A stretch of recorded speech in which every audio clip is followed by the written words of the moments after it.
Whenever my sales are up and we have a good year, I make sure I increase my line of credit in case something happens and there's a recession and I can't pay my team. Now is the time to get a line of credit when you have a good pipeline of work. You don't get a line of credit when business is not good. So be mindful of that. When business is good, make sure you have a line of credit and you apply for a line of credit or increase your line of credit. Welcome to the Architect My Business podcast. I'm Shlachter, your host, founder, and CEO of MGS Global Group. We provide architectural drafting and rendering services for busy firm owners and designers. From starting out solo to now leading a team of over 45 and growing, I've learned a thing or two about making a business thrive.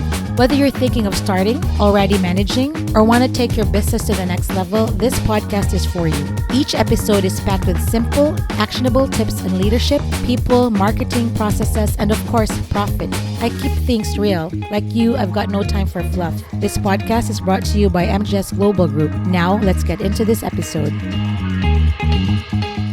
Hi, everyone. Welcome to the Architect My Business podcast. I'm your host, Shlachter, and today we have a very exciting episode. And it's also International Women's Month. So I'll be talking about the stats of women in architecture, the women in podcasting in architecture, a personal story I'm going to share about mom guilt. I'm sure a lot of you women in the field struggle with this, as well as I'll be covering topics about my AI experiment and also economy stuff, how to deal with business uncertainty with people saying that there's going to be a recession. So lots of things to talk about. So before we start, I just wanted to share some of the statistics I have with regards to women in architecture. And it's quite remarkable, actually, that there's a lot of women entering the field of architecture. So 30 to 35% of architects worldwide are actually women, around 750,000 to 875,000. Approximately 2.5 million architects globally are women. Second, almost half of architecture students in the US are women. It's good that women are entering the profession. Third, here in the US, approximately 27% of the licensed architects are women. And 70 to 20% of leadership positions in architecture firms are led by women. It's not surprising that the last president of the AIA, Kimberly Dowdell, was a woman, and also Evelyn Lee, who just started her, year as the AIA national president. I look forward to seeing what Evelyn Lee does for the profession. I know there's an AIA national conference coming up in June. I'm sorry that I won't be able to attend, but I'm sure I'll hear all about it from my peers and colleagues. So in honor of Women's Month, I want to honor the women podcasters in the AEC industry. I know as a podcaster myself, it's quite difficult to produce one episode, let alone hundreds of podcasts. So these women have been phenomenal at sharing their podcasts, from curating content to inviting guests to doing post-production. It is quite a task to produce one episode. How much more for the hundreds of episodes that these women have done. So let me read to you some of the women that I'm celebrating this Women's History Month. Architected podcast by Caitlin Brady. She explores women in the AEC profession. Recently, she interviewed Denise Scott Brown. For you architecture grads and architects, I'm sure you know Denise Scott Brown. She is an institution and a living legend. I think she wrote the book Learning from Las Vegas. We all learned that in our history of urban planning and urban design. Another one is Mentor Dino podcast by Caitlin Rossier. Caitlin explores different career paths in the AEC industry, about career journeys, transitions, and advancements. She also has a YouTube channel, Mentor Dino. Last I heard, she also has courses on leadership. So check her out, Mentor Dino, YouTube and podcast. Another phenomenal podcast is She Builds Podcast by three women, Jessica, Norjury, and Lissy. They talk about hidden contributions of women in design. Most of the women that they highlight are actually, have passed on, and they're historical figures. The good thing about this podcast is you learn about these women that you don't learn in grad school or in textbook, because some of them people don't write about these women. So Jessica Norgery and Lizzie really take time to curate and research all these phenomenal women in the architecture industry. And I think from my conversation with them, one of the universities has actually used their podcast as part of their curriculum. So check it out. Another podcast that is very important and very now is the Healthy Architect podcast by Morgan Shawaga. I met Morgan in the Entre Architect conference last year. I've known about Morgan forever. She was on my podcast as well. The Healthy Architect. She advocates for women to have better work life balance, how to reduce stress and burnout. And now it's kind of her new thing. She's helping women architects negotiate their salary. So not only do they have better salaries, they also have better work life balance. Another podcast is from the Honeycomb, Katerina Buryanova. I was on her podcast and she was on my podcast. She talks about entrepreneurship, creativity. You know, I like her because she invites her husband and friends. It's not particularly an architecture only focused podcast. She talks about other things as well. Practice Disrupted by Evelyn Lee, one of my favorite podcasts that I really listen to. She talks about how the industry is changing, technology, AI, and emerging best practices. Evelyn Lee, like I mentioned, is also the current AIA national president. But one podcast that is really phenomenal is the Detailed Podcast by Cherise Lakeside. The Detailed Podcast is a podcast produced by ARCAT. ARCAT is an architecture catalog. Check them out if you are an architect and wanting to know all different types of specifications. Check out ARCAT. But Cherise Lakeside's podcast has really exceeded her expectations and everyone's expectations. She reached 1 million views, and that's not normal in the architecture profession. She's like the top 1 to 2% of podcasters who has reached a phenomenal 1 million views. So the Detailed Podcast is a series that features architects, engineers, builders, and manufacturers who share their insight and expertise as they highlight some of the most complex, interesting, and oddest building conditions that they have encountered. So it's really kind of like a diary of a project from beginning to end, and the challenges that architects, contractors, clients face, and how they were able to finish the project. So check it out, Detailed Podcast. Next, I want to share a personal story about mom guilt. How many moms out there in the profession suffer from mom guilt? I personally, as a mom and an entrepreneur, I always have this thing that I should not be working that hard. I shouldn't be traveling that much. And sometimes I really feel guilty because I'm out of town a lot. So I miss out on a lot of things. But one thing that I know is that when I'm back, I'm truly present for my family and for my kids. My best friend told me that the kids won't remember the times that you were gone or the times that you missed dinners, but they will remember the quality time you spent with your kids one on one. So when I'm in town, I make sure I take my daughter out. Or last year, I took my daughter to New York City, just the two of us. So these are the moments they remember, especially as a person who travels a lot. It's really important to focus on each kid individually and create memories for your kids. So I have a very heartwarming story. My son came home from school last week and mentioned that he picked me as a Lifetime Achievement Award. Basically, they talk about a person who they want to give the Lifetime Achievement Award to, and he picked me. And I was extremely surprised and happy that, oh, finally, my kids see that I'm a working mom, that I've built a few successful businesses. But when I read his paper, because he had to recite it to me and practice, he barely touched on the businesses that I've done. Rather, he talked about how fun I am to be with, all the trips we've taken all over the country and, in Asia and Europe. He talked about our experiences in different places, trying out the best restaurants. My son is a foodie.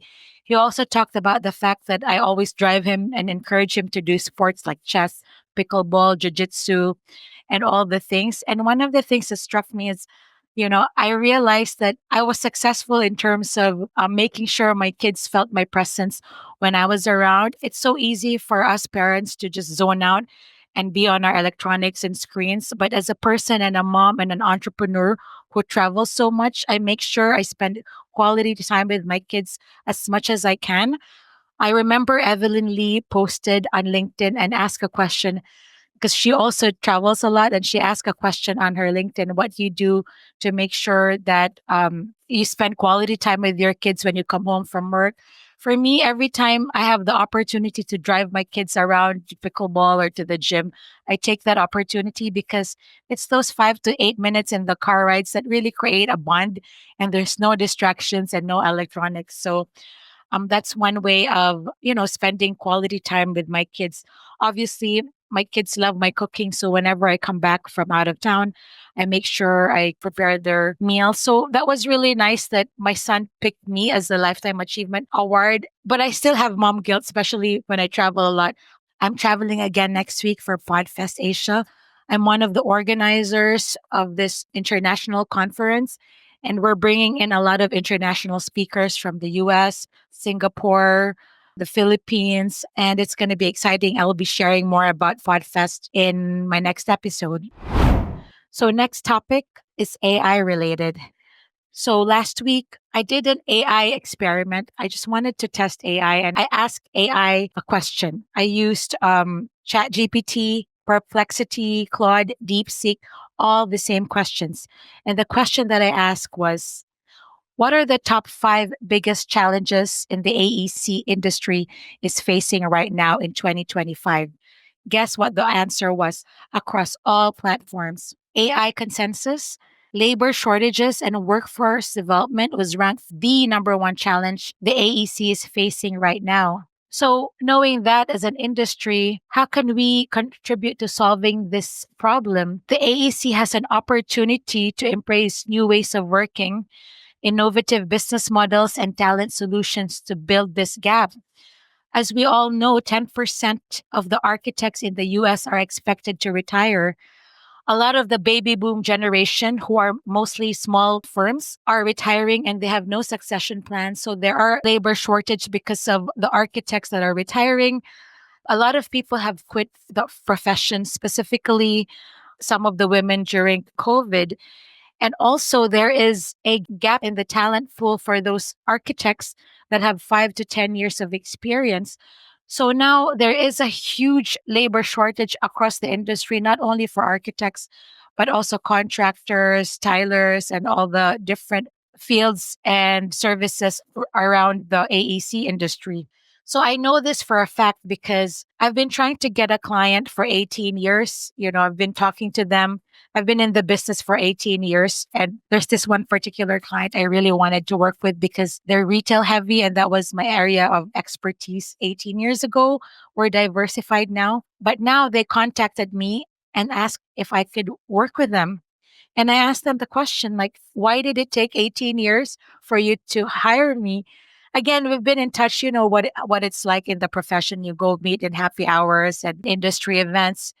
The same answer was labor shortages. Again, it's really hard to find talented and mid-level architects at this point, especially when there are project spikes. And there's certain industries that are actually very busy right now. I'll talk about that later. So, what are you doing in your firm to help, solve this problem? In my opinion, when you have, shortage of team members, that could really affect your bottom line because right now, if you have projects, you make sure you're able to deliver so you have cash flow coming into your business. You don't have the luxury of really putting your clients on a wait list because you don't know what the economy is going to be like. A friend of mine who is an architect running his own firm mentioned that his client, residential client, wanted to buy all of the materials now before the tariffs came and everything got so expensive. So you don't want to lose out on these opportunities because you don't have qualified staff. So at our company, MGS Global, we are a construction documentation company. So we help architects with construction documentation from schematic design all the way to construction documentation. So for the last 18 years, we've been providing support staff to retailers, architects, interior designers, as-built providers so that they can produce all of the construction documentation. And we're really here to fill in the gaps, especially during project spikes. So right now we have a range of different project types from hospitality, retail, multifamily, or even in the solar space, institutional, educational, place of worship. So these are the project types we've built for the last 18 years of the company. So one of the things that MGS provides as well is we help architects and architecture firms shorten their hiring process. Right now, it takes an average of 16 weeks for an architecture firm to hire, from job placement, making the resumes, to arranging the interviews, to selection, to also giving your the firms your notice. That takes a while. When you hire a person, they have to give their current employers their notice. Sometimes it's 4 to 6 weeks before you start on board. So right now I'm seeing architecture firms hiring employees in 16 to 18 weeks. So there's a crucial gap of like around 10 weeks where they could be doing production work. Instead, they're waiting for the employees to be onboarded and start working.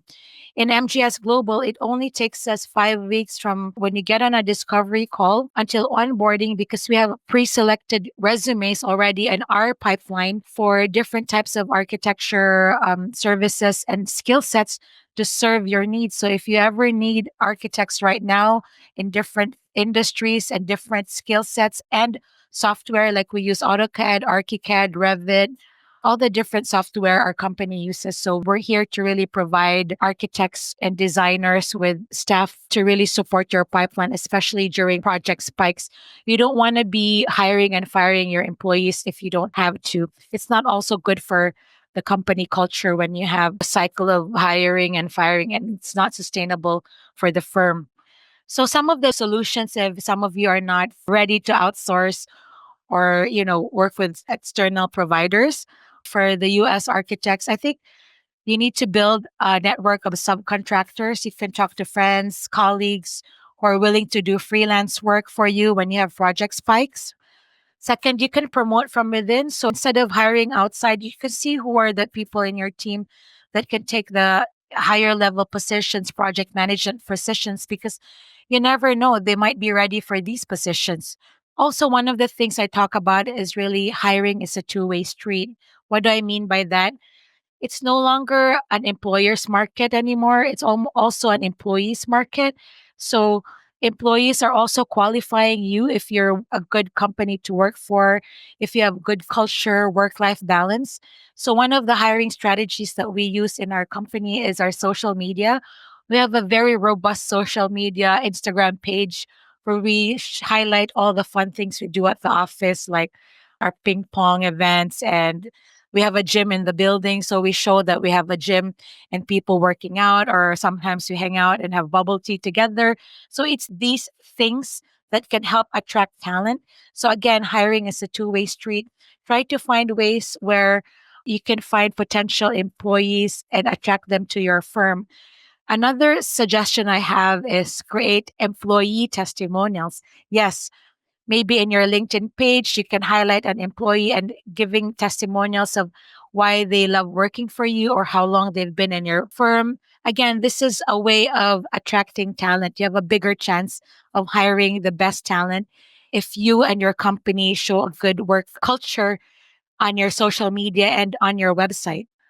Also, another thing is providing mentorship to the new grads.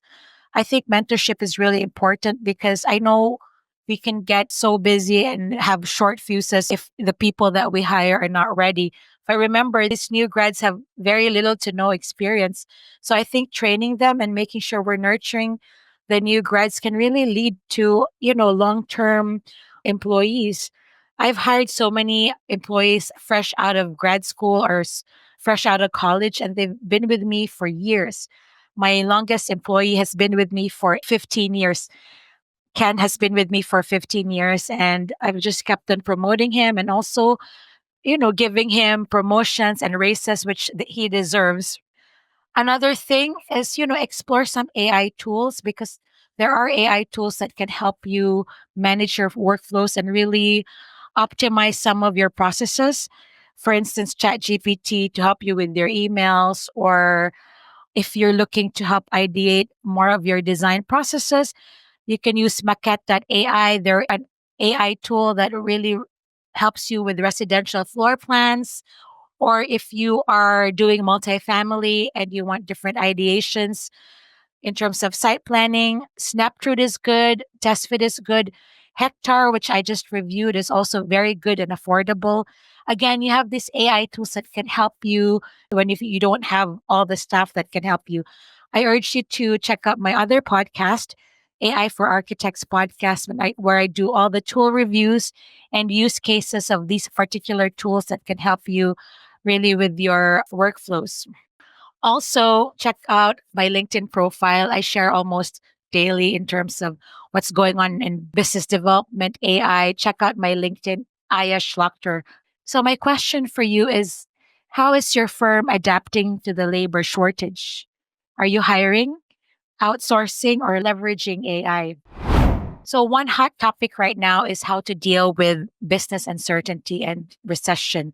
I know a lot of my friends are worried about their pipeline and what's going to happen this year because of the tariffs and the interest rates. So, here are some of the project types that are doing okay, and what project types are thriving and what are not. So, the single family right now, it's March 2025, they're a little bit slowing down. The multifamily and hospitality remain stable. Mixed use development are still consistently moving.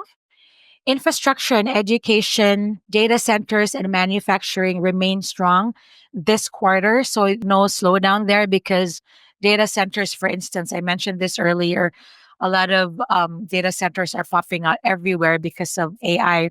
So knowing this, right? How do you deal with potential recession and fear of your business pipeline?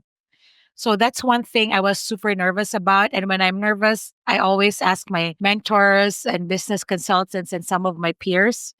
And I also look at past experiences and how I dealt with, this uncertainty. So I remember I survived the 2008 recession, and also we survived the 2020 pandemic where I almost shut down the business. So here is what I learned and what kind of experiences I can use as a reference point so I don't get too nervous. So one of the things that I did in the past was really to get a line of credit when I was doing well. Whenever my sales are up and we have a good year, I make sure I increase my line of credit in case something happens and there's a recession and I can't pay my team. Now is the time to get a line of credit when you have a good pipeline of work.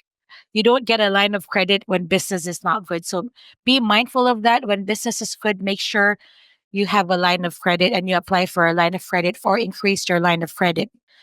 One of the things too that I've learned is to build strategic partnerships.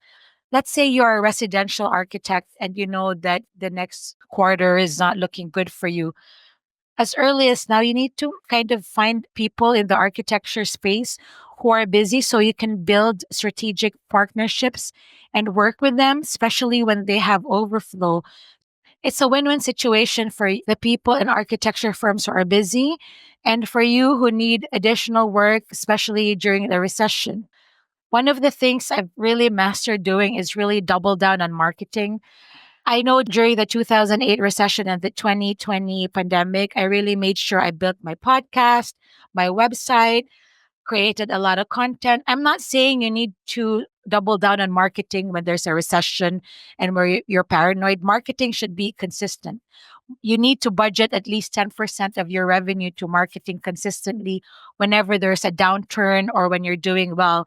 That's one of my SOPs in the business. I really make sure I have 5 to 10% allocated for marketing. So when there's a recession or a slowdown, maybe it's time to upgrade your portfolio, your website, get client testimonials, get new photos for your website, interview your employees, put their testimonials on your website. If you have a dog, put the dog in your team website. People love that stuff. So it's a time for you to really, improve the marketing and improve the websites and do the things that you've put off in the past because you're too busy.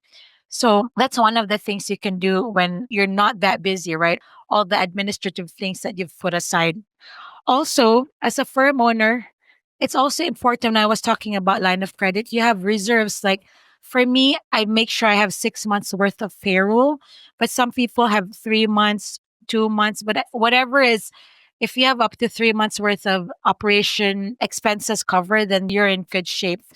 Another thing a friend of mine told me about the recession, it gave me a sigh of relief because he mentioned that an average recession only lasts 10 to 11 months. Historically, since 1857, a typical recession is 10 to 11 months, sometimes 18 months. So if you can really tighten your belts and make sure, you manage your finances really well and cash flow, I think we can really ride this wave, right? So I think that's one thing. If you're worried, if people are worried, tell them, guys, the average recession is 10 to 11 months. There's a lot you can do in those 10 months. Like I said, build your website, double down on marketing, create content, improve your processes, internal processes to prepare for the search of projects post recession. Thanks for tuning into the podcast. There's a lot to reflect on in this episode. We talked about women in architecture, dealing with mom guilt, the labor shortages, and what to do in case there is a recession. So, despite the economic uncertainties, I think we have all the tools we need to thrive, not only survive. So, architecture school has equipped us with this because we are creative problem solvers, right? We also have the tools like all the resource that we have, the podcast that I shared, Practice Disrupted to future proof your practice, The Healthy Architect to manage stress and burnout, AI for architects to check out what tools there are to help you optimize your processes and workflows. All these podcasts offer valuable insights to help you really deal with all of the things or just get information to educate yourself. There's so much out there, no shortage there. So, in general, I feel like as a profession, we are really fortunate to be part of the profession where collectively, as a whole, globally, we strive to uplift and enhance the value of the architects. There's a lot of talk about why architects are not paid as much as doctors and lawyers, but right now, a lot of architecture firms, a lot of podcast articles are really out there to help us increase the value of our profession through education and content. One of the things I think that you should check out is the detailed podcast. If you have clients who are complaining about your fees being too high or too expensive, if you listen to the detailed podcast, you will see all the things that architects have to do from the beginning all the way to the end and all the challenges we have to face to come up with the best project for you. That's a good resource to educate the clients on the value of the architect. Again, success comes from being resourceful. I'm a believer of education, really, and empowering yourself through education because when you learn, you have the confidence to make decisions, especially when there's uncertainty. If you're a firm owner, a business leader, or a project manager, education and knowledge, learning and accumulating knowledge is really important so that you can best make decisions for your team. Also, we have community we can join, masterminds you can join. I'm part of two masterminds, the Entre Architect Mastermind with architects and allies, as well as I have a mastermind with content creators to help me with podcasting and my YouTube channel. Also, one of the things that we need to bear in mind as leaders and firm owners is that we need to maintain an open mindset, right? And strategic preparation is really, really important in making key decisions for our team and our businesses, because this is one of the contributing factors to our success, especially with all the things that's going on, right? To be strategic about your decision making and to educate yourself as a leader. Thanks again for listening to the podcast. I really, truly enjoy hearing from you. So feel free to reach out if you have any podcast guests you want me to interview, women in architecture, or just want to chat. Send me an email at aya@mgsglobalgroup.com. And if you think that your colleagues and friends could benefit from this podcast, please share the link to our podcast, Architect My Business. We are on Spotify and everywhere you listen to the podcast. And subscribe wherever you listen. Thanks so much for listening. Till next time. Thanks for listening to this episode of the Architect My Business podcast. If you want more, head over to architectmybusiness.com for more episodes, show notes, and links to everything mentioned in this episode. Don't forget to catch our mini shows, Her Space, Ask Aya, and our main show, Architect My Business. If you enjoyed our episodes and want to hear more, please leave us a rating and review on Apple Podcasts and Spotify. Your feedback really helps us grow. Stay tuned for the next episode. Bye!